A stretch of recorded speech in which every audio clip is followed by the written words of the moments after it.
Donc, je suis Florent Lacasse, je suis rédacteur en chef du pôle Actu de Bâti Actu.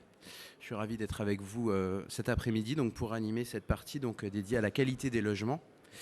Nous allons entamer dès maintenant avec une table ronde consacrée à l'innovation architecturale engagée pour la qualité du logement. Et j'appelle à me rejoindre sur scène Corinne Langlois, sous-directrice à l'architecture, à la qualité de la construction et du cadre de vie au ministère de la Culture. Bonjour madame. Alors vous avez 3 micros qui vous attendent. Jean-Baptiste Marie, directeur général d'Europe des projets architecturaux et urbains. Et enfin François Cochet, directeur général délégué de Coalia Habitat. Bonjour messieurs.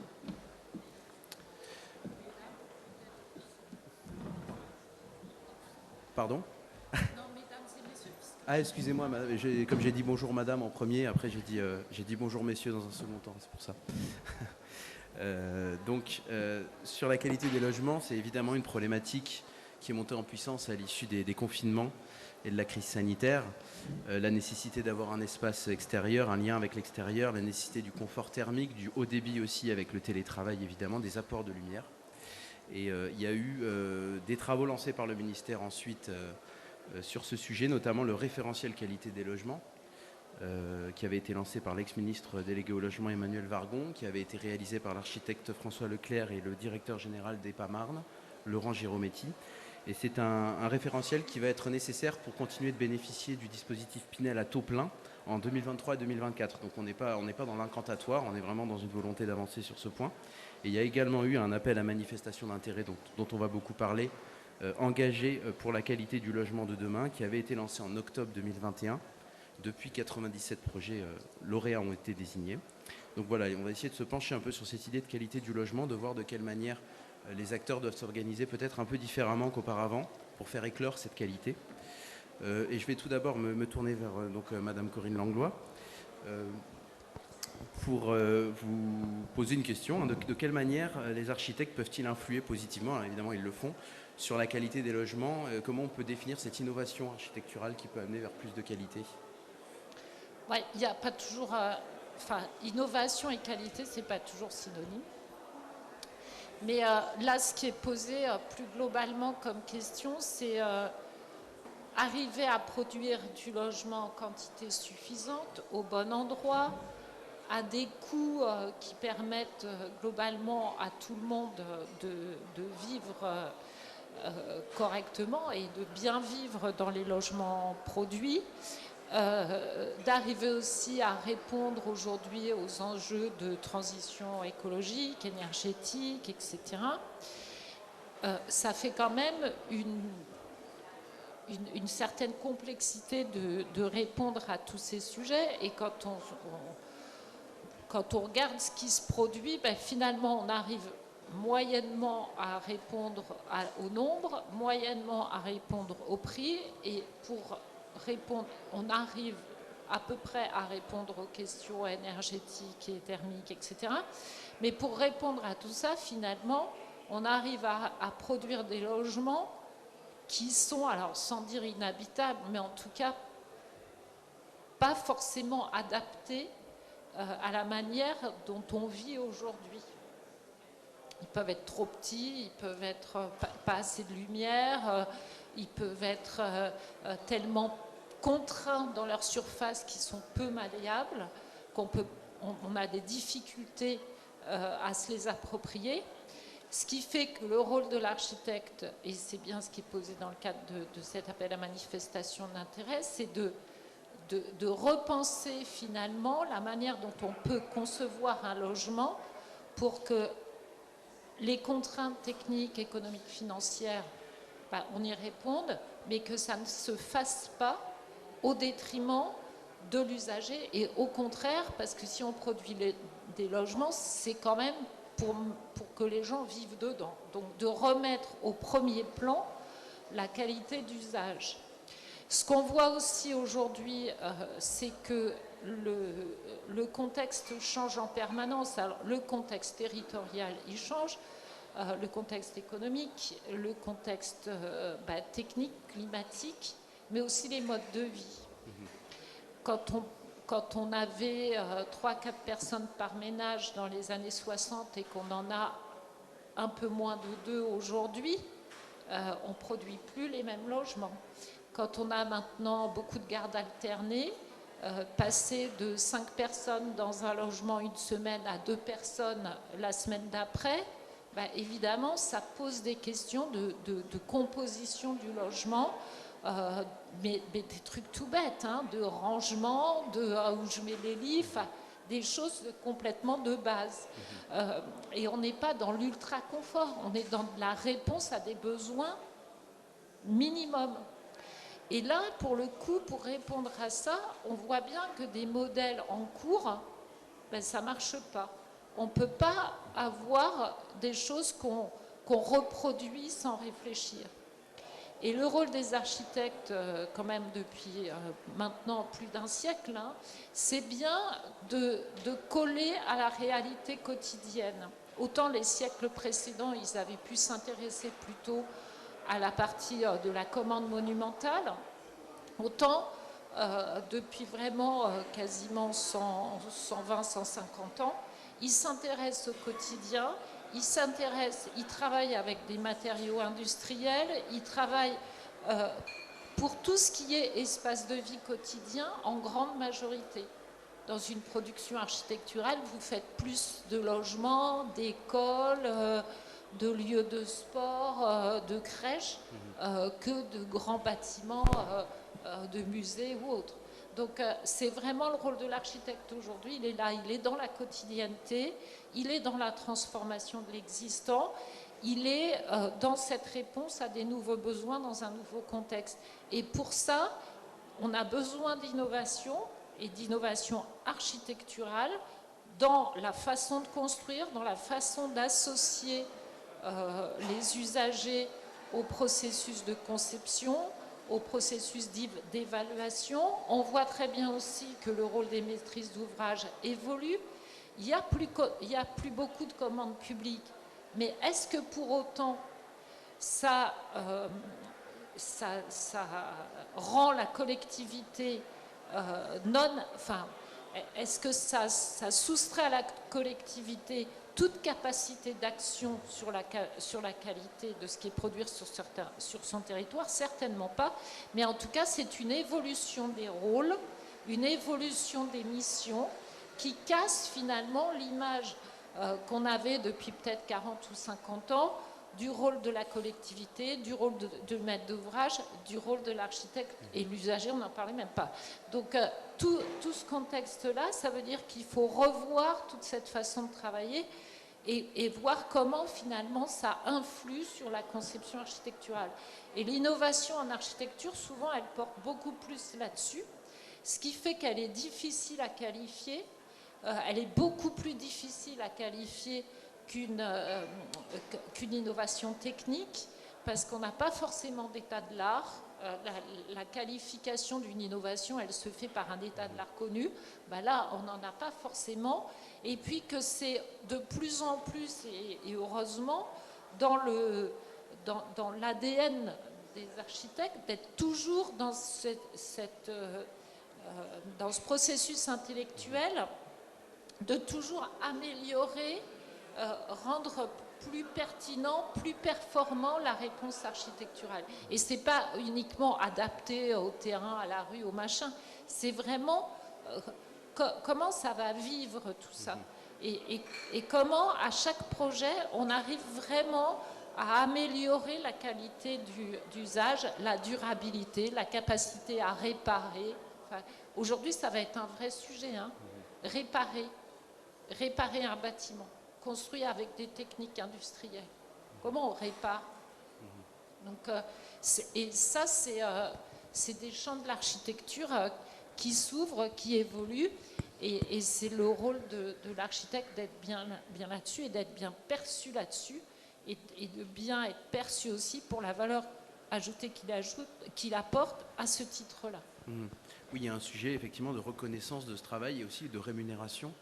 Vous estimiez, il ne faut pas oublier cet aspect-là, puisque l'architecte il travaille sur le long terme, sur des choses qui sont un peu impalpables, qui peuvent passer inaperçues, alors qu'en fait elles sont décisives pour la qualité d'usage. Ça va même plus loin en fait. C'est qu'il y a l'ordre, je ne sais pas s'ils en parleront à un moment donné, qui a fait un travail récemment de décomposition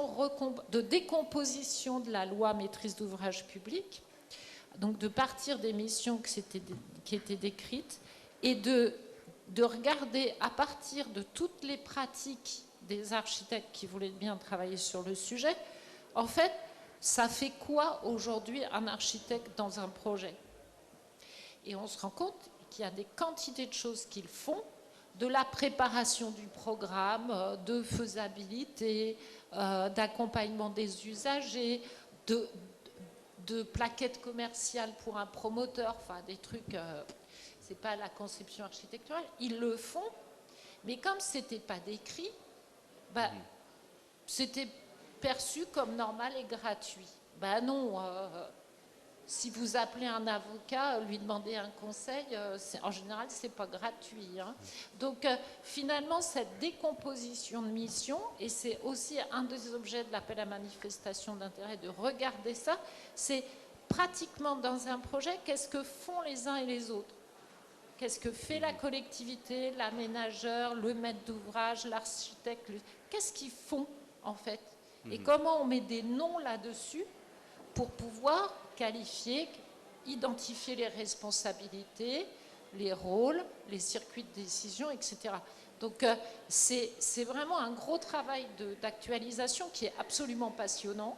Je pense qu'il peut vraiment faire bouger les lignes en revalorisant finalement le travail de tout le monde. C'est un peu l'objectif. C'est pas de dire l'architecte par-dessus tout, c'est l'architecte parmi d'autres. Dans une équipe, oui. Dans une équipe, et c'est quoi les rôles des uns et des autres aujourd'hui? Très bien. Jean-Baptiste Marie, donc vous êtes directeur général d'Europe des projets architecturaux et urbains, et le PAU pilote cette AMI. Et donc voilà, un peu dans la foulée de ce que vient de dire Madame Langlois, de quelle manière cette AMI peut justement aider à faire progresser les choses au niveau de la chaîne d'acteurs, de trouver des nouveaux modes partenariaux, de travailler ensemble pour aboutir à cette qualité. Alors, avant de revenir sur l'AMI et peut-être en écho et de manière complémentaire à ce que vient de souligner bien sûr réagir, Corinne Langlois, je crois qu'on est dans un contexte de crise inédit. Je crois que c'est important de le rappeler. Et ce qui nous pousse aussi à réexaminer cette chaîne de production du logement. Crise qui est celle, bien sûr, du logement, qui a été fortement marquée pas ces dernières années de manière explicite, mais sur l'ensemble du XXe siècle, avec aussi la Grande Guerre, la Seconde Guerre mondiale, qui ont été des moments de réinterrogation de la production du logement, notamment sur la redéfinition du tissu. Deuxièmement, crise climatique majeure, là encore, redéfinition de la question du logement avec de nouvelles formes associées à ce logement. Et puis, troisième crise, c'est celle de la Covid-19, qui réinterroge, là encore, on l'a vu de manière très exacerbée, la question du logement. Et ce n'est pas nouveau de le dire, hein. Le rapport, pour le coup, de Pierre-René Lemas de 2020 le démontre très précisément, ce que la crise Covid-19 fait au logement et à la question de l'habitat, hein, avec un plébiscite sur le rapport à la nature, le rapport à l'environnement, la place des espaces extérieurs dans son articulation avec le logement, et puis, de manière plus globale, la question des paysages. Et vous l'avez cité également en introduction, le rapport Girometti-Leclerc qui, lui, est déterminant dans le référentiel pour plus de confort spatial. Donc c'est sur l'ensemble en fait, de ces bases que va se poser la question de l'AMI. Et puis un contexte européen qui est important de rappeler. J'aime bien mentionner qu'un 3 pièces, c'est en gros 60 mètres carrés, c'est inférieur de 10 à 15 mètres carrés au regard de d'autres pays européens. Je crois que c'est un élément d'échelle qui nous permet aussi d'apprécier. C'est 60 mètres carrés en moyenne, d'accord. Et donc ça c'est un élément déterminant pour mieux le saisir. Dans ce contexte-là, il est important qu'on puisse comprendre comment on peut mettre de l'adaptabilité dans le logement par rapport notamment aux trajectoires résidentielles en évolution avec des phénomènes de décohabitation, recohabitation. On pense bien sûr aux personnes âgées, aux personnes jeunes. Et puis cette crise sanitaire de la Covid-19, elle pose aussi notre relation au système productif, notre relation au commerce de proximité, la réinterrogation de la question, par exemple, des rez-de-chaussée, le coworking, le télétravail, qui ne touche pas tout le monde aussi. Je crois que c'est important de le rappeler. 21% de la population en France a la possibilité de télétravailler. C'est loin d'être l'ensemble des Français. Et puis, quand dans une enquête récente, on montre que 4 Français sur 10 n'ont pas de bureau ou de coin bureau chez eux. Ça aussi, je pense que c'est un autre élément déterminant et moins connu. Dans ce contexte, l'AMI engagée pour la qualité du logement, c'est d'abord deux choses. Ça a été un programme qui n'est pas celui de l'Europe des projets architecturaux et urbains, c'est une démarche fondamentalement portée par 2 ministères qui lance une alliance inédite, qui est le ministère de la Culture, qui, avec le ministère de la Transition écologique et de la cohésion des territoires, s'associe dans la perspective de porter une expérimentation au long cours pour réexaminer la chaîne de production du logement. Alors ça a été lancé le 14 octobre dernier, pour vous en retracer les principaux éléments saillants. C'est 3 orientations qui ont été définies dans ce contexte-là. Une première orientation qui était de porter une focale particulière sur le neuf et la réhabilitation, avec une focale sur le patrimoine de la seconde partie du XXe siècle.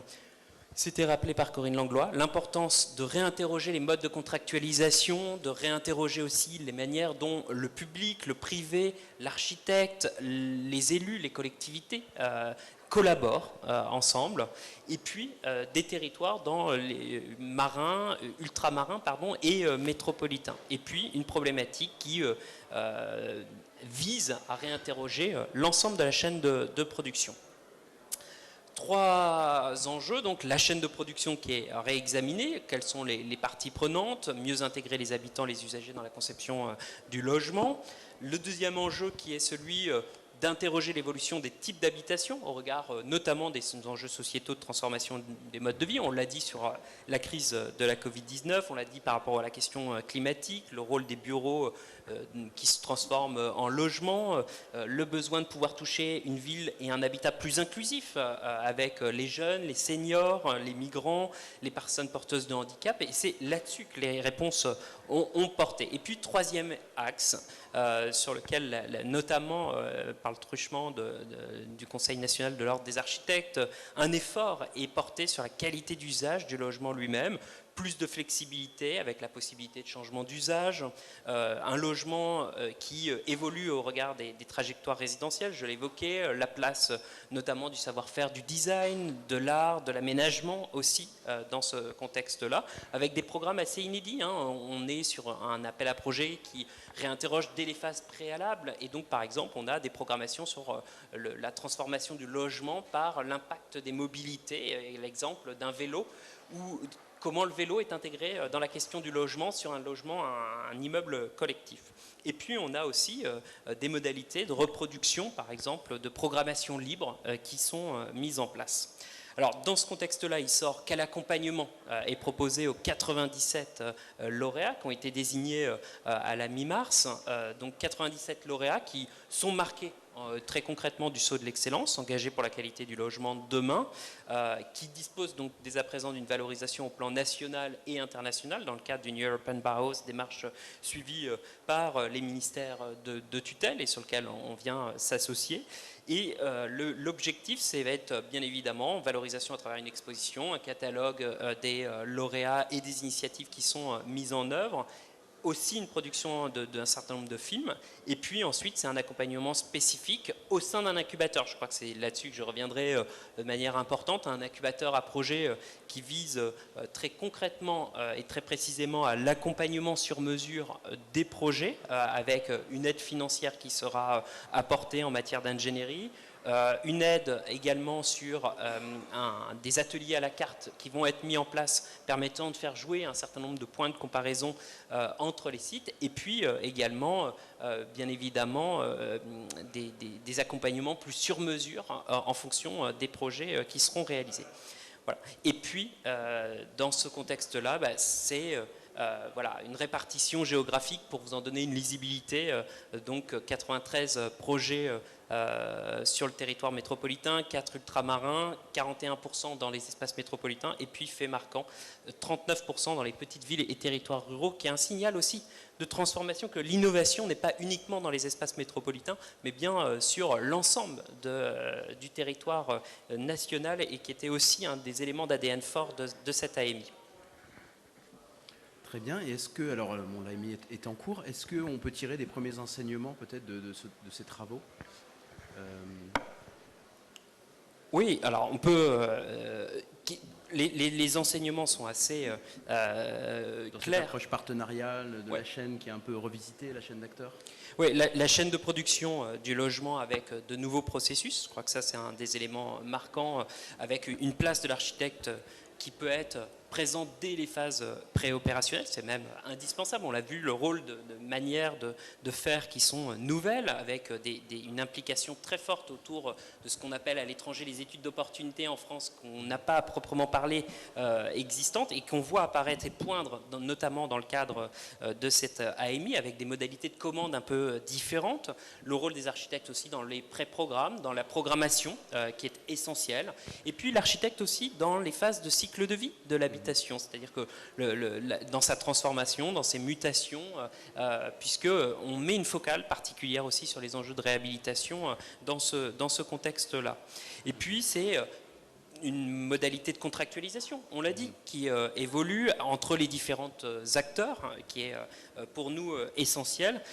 Concrètement, c'est aussi penser la relation entre les bailleurs sociaux, les promoteurs, les architectes, les maîtres d'œuvre, les habitants. Je crois qu'on oublie trop souvent dans ce contexte-là.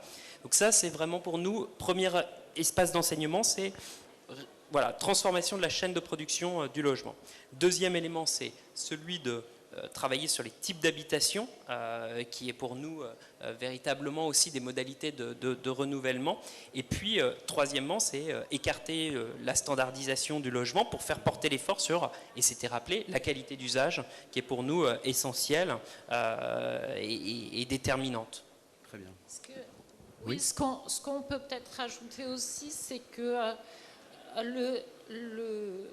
l'expérimentation, elle était ambitieuse, enfin elle est toujours ambitieuse, parce que finalement elle partait d'une mobilisation des acteurs pour répondre à cet appel à manifestation d'intérêt inédit, dans un temps quand même très très court, faut quand même dire ce qui est, et qu'on a quand même eu au moins 200 candidatures, avec des trios complets, puisque le trio de base, c'était maîtrise d'ouvrage, collectivité, architecte. Ou à minima, maîtrise d'ouvrage, collectivité. Donc ça, c'était déjà assez surprenant, cet enthousiasme. Et ce qui était encore plus surprenant, enfin, ou au moins rassurant quand on a regardé un peu les candidatures, c'est qu'il y avait des candidatures de tout type, sur tous les territoires, et avec des vrais sujets de poser, des vraies questions de poser. Et enfin, peut-être ce qui est intéressant aussi, c'est de voir que la dynamique de réflexion que ça a déjà créée, alors qui est maintenant l'enjeu, c'est de la faire perdurer, mais on a bien vu dans toute cette phase jusqu'à la sélection des lauréats, le débat de la qualité du logement se posait dans tout un tas de territoires avec des manifestations, etc. Donc nous, on compte pas mal aussi sur l'appui des conseils en architecture, urbanisme et environnement, parce qu'il y en a dans presque tous les départements, pour justement continuer aussi à parler de qualité du logement, faire écho à ce qui se passe autour de ces projets-là, sur le territoire, parce que la qualité du logement, il n'y a pas de raison que ça ne concerne que quelques territoires. C'est pour vraiment tout le monde. Et ce que ces opérations-là vont pouvoir apporter au collectif, c'est à l'ensemble des partenaires en France. Et ce n'est pas juste quelques sites qui auront une médaille. C'est vraiment faire écho autour de ce qui se passe dans ces projets. Si on réussit, je pense que ça ne sera pas inutile. Ça peut entamer une dynamique peut-être. En termes de dynamique, le fait qu'un élu se dise bah oui, en fait, ça a l'air d'être possible. Donc pourquoi moi je m'y mets pas? Je me sens pas très fort, mais c'est pas grave, d'autres le font, donc je vais essayer de le faire. Et puis aussi pour les usagers, de commencer à comprendre ce que ça veut dire que la qualité d'un logement et qu'ils puissent aussi mieux exprimer des attentes, mieux formuler des attentes et pas forcément subir bon an mal an ce qu'on leur propose, donc devenir eux aussi des acteurs de cette conception. Donc c'est un mouvement, bon, c'est un pari, hein, des fois on se fait un peu peur, hein, mais enfin même c'est très sain de se faire peur, pas trop mais un peu, mais en tout cas c'est un beau pari et vraiment je pense que c'est très important de se poser cette question-là. François Cochet, donc vous êtes directeur général délégué de Coalia Habitat, donc une entreprise. Merci. Donc une entreprise sociale pour l'habitat, donc spécialisée dans le logement pour les publics fragiles. Et vous êtes l'un des lauréats de cette AMI.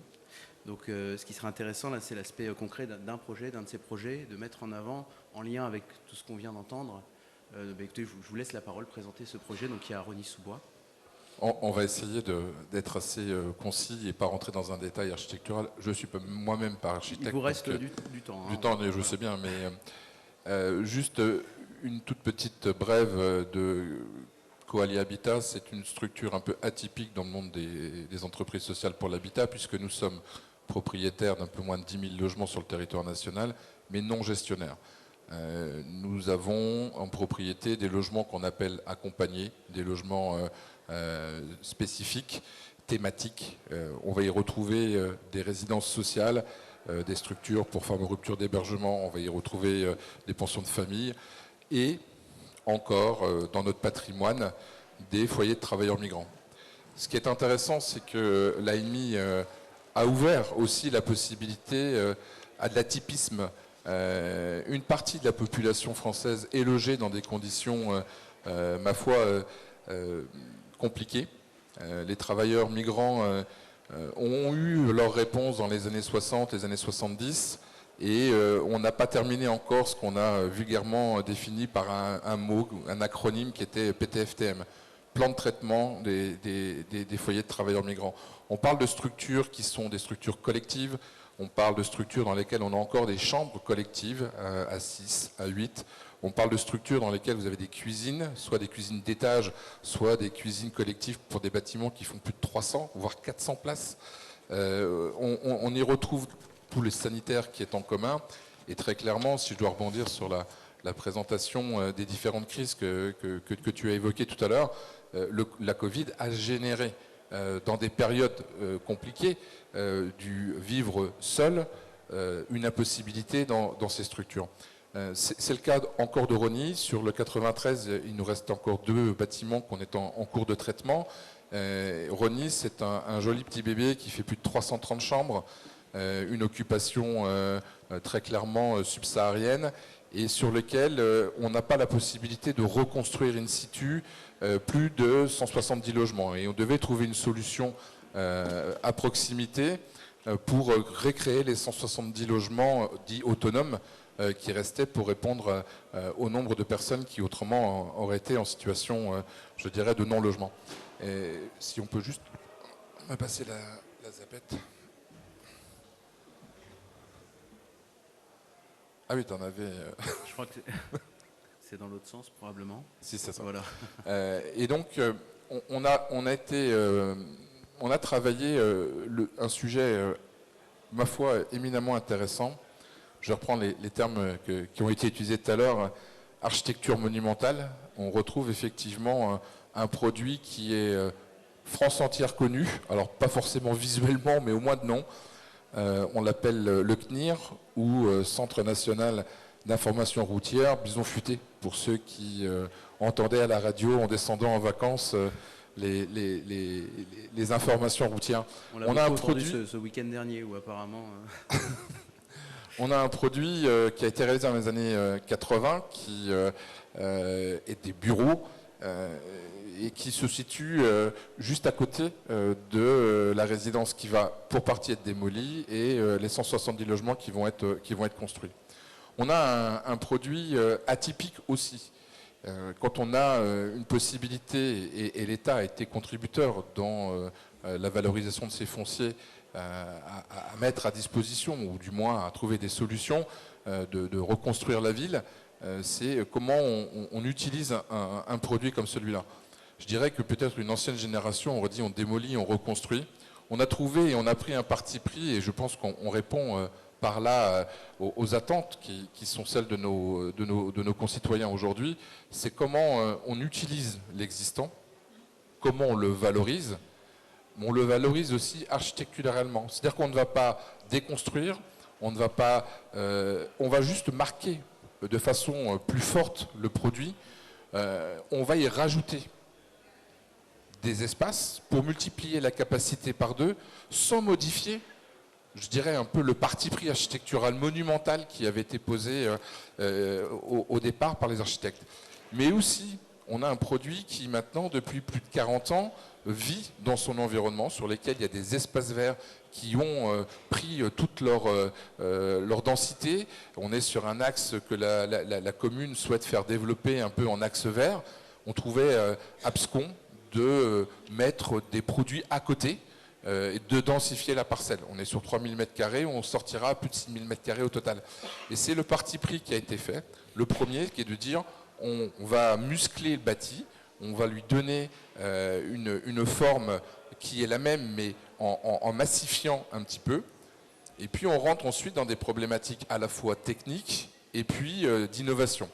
Problématique technique, on est sur des carrières. On connaît que voilà, la ville de Rosny est quand même dessous un joli gruyère, donc on ne peut pas y mettre du béton. Et je pense qu'aujourd'hui, dans des produits faits par des bailleurs sociaux, il faut qu'on travaille aussi à un avenir de l'usage des matériaux que l'on y met dedans. Et on a très naturellement, parce qu'on a aussi une expérience en la matière, travaillé sur une surélévation, une densification par du bois.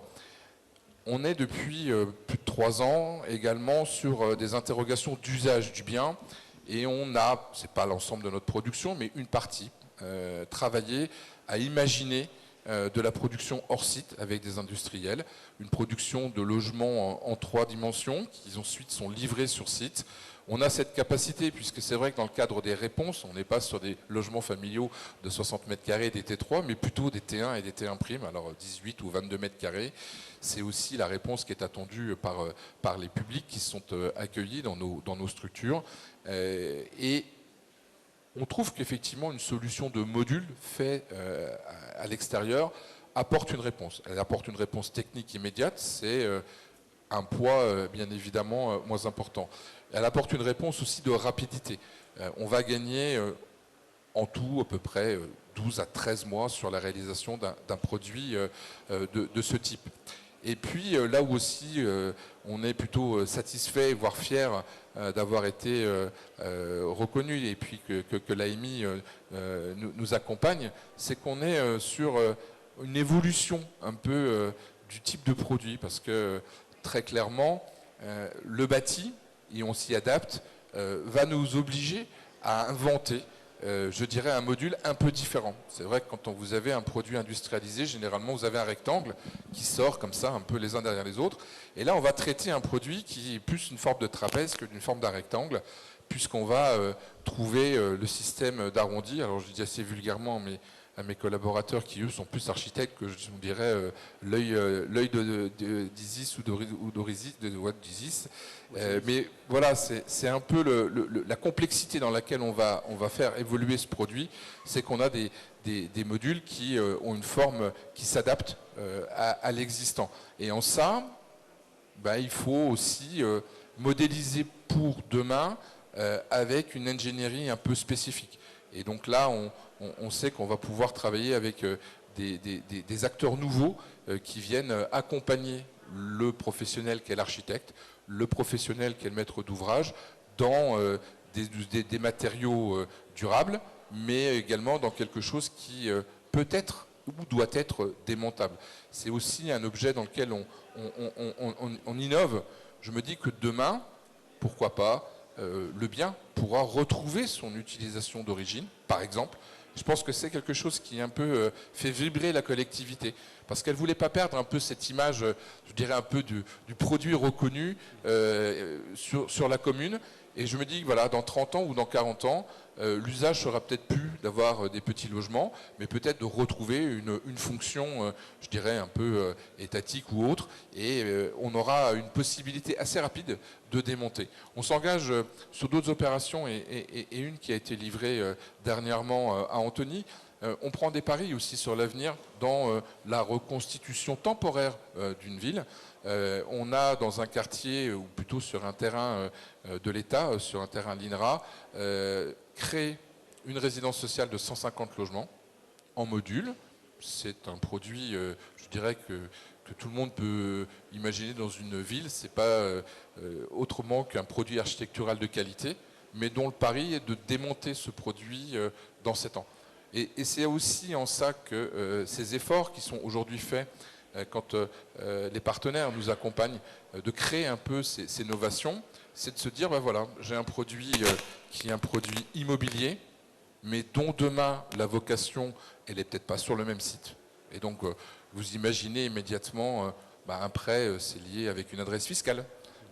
Oui, vous n'avez pas une adresse fiscale durable, puisqu'il va déménager. Vous êtes avec des conventions APL sur une adresse fiscale, mais demain, on ne sera plus au même endroit. Vous êtes sur un produit qui est ancré dans le sol, ce qui fait qu'il est immobilier, mais si dans 7 ans il part, il devient quelque part mobilier. Et si vous avez un permis de construire, quand vous allez ailleurs avec le même produit, est-ce que c'est tous ces éléments-là aussi qui sont un peu des troublions qui amènent à réfléchir, à simplifier, à comprendre qu'on est dans de l'évolution des usages, l'évolution du bien vivre, et en termes de bâti, et que c'est peut-être pas des choses qui sont définitives, mais qui peuvent s'adapter. Et c'est peut-être encore des éléments sur lesquels on a quelques complexités, mais les solutions par ces AMI sont, je dirais, moteurs dans la réflexion de demain et dans l'évolution de la réglementation. Alors il nous reste 2-3 minutes.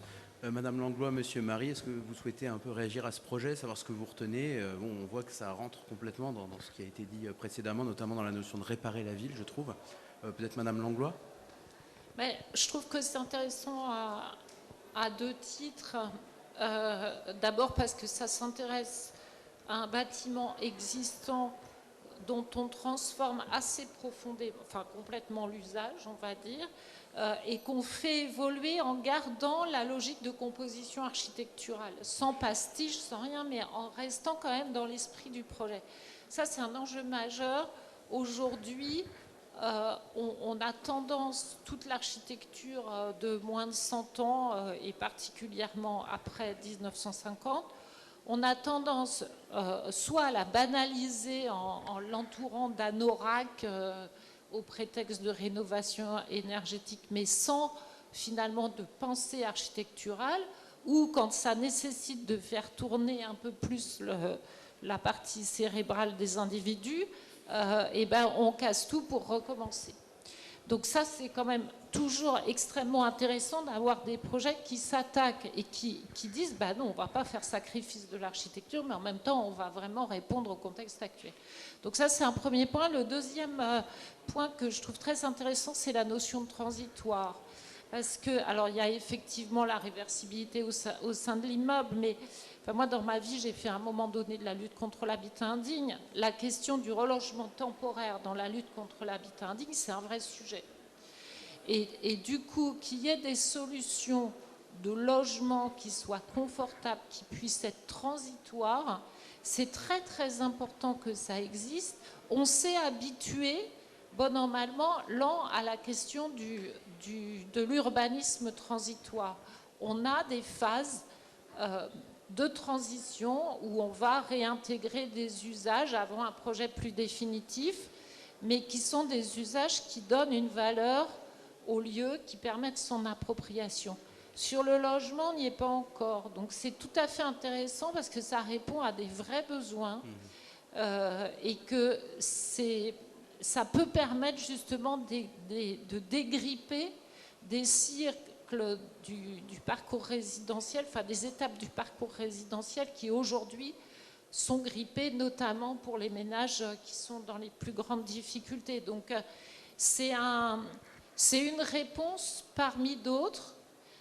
Mais on voit très bien que derrière ça, pour que ça ne fasse pas un truc dégueulasse dans le paysage et dans la ville, il y a une vraie prise de risque du maître d'ouvrage, mais il y a un sacré boulot de conception derrière.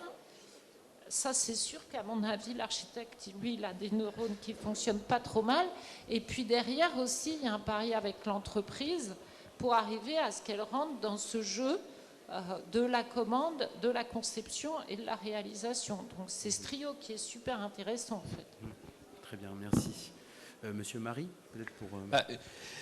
Dire que le cas de Rosny est un des cas parmi les 97 autres projets. Il y a des projets donc à Pau, Poitiers, Caen, Belfort par exemple qu'on pourrait pour souligner. Des équipes aussi très jeunes de concepteurs, je crois que c'est important de le rappeler, hein, Concorde Architecture Urbanisme, Keno Architecte, ce sont souvent des lauréats des concours Europan, des AJAP, des PJU qui répondent, et ça c'est aussi un élément d'un renouvellement profond qui fera sûrement école en ce sens et qui est à mon sens à souligner. Et puis ce sont des thématiques vraiment diverses hein, qui sont explorées. Bon, on a évoqué celui du logement modulable évolutif, on le revoit ici à travers le processus de préfabrication. Il y a beaucoup d'espaces d'habitat participatif, je crois que c'est important de le souligner dans le cadre de cette AMI, hein, AMI dont vous retrouverez les lauréats sur le site internet. Dans les grands enseignements, on l'a dit, un renouvellement des jeux d'acteurs et des processus de projet, oui. Tout ça aussi, transition écologique, répondant aussi à un coût maîtrisé, mais n'oublions pas, et plaçant au centre la question de la qualité architecturale. Une pratique aussi autour du logement inclusif et du logement d'une préoccupation sociale très forte, et où je pense que on s'attache peut-être moins à la définition du plan de la pièce, mais davantage aux fonctions du logement et comment on peut les faire dialoguer finalement les unes avec les autres. Et puis, c'est aussi un logement qui s'intéresse, et on le voit bien dans la réponse des concepteurs, parce qu'ils souvent ils sont fortes sur ce point, c'est celle d'un logement décarboné, qui est proposant avec des démarches vertueuses en matière de filières courtes, de recherche d'une conception bioclimatique, la mobilisation de matériaux locaux, et pour vous en citer que quelques-uns, le pisé à Sevran, la coquille d'huître à Cancale, par exemple. Ça peut paraître totalement anecdotique, mais on voit bien qu'il y a des filières qui se développent et qui sont particulièrement intéressantes sur ce point. Très bien. Eh bien, merci. Je pense qu'on peut les applaudir.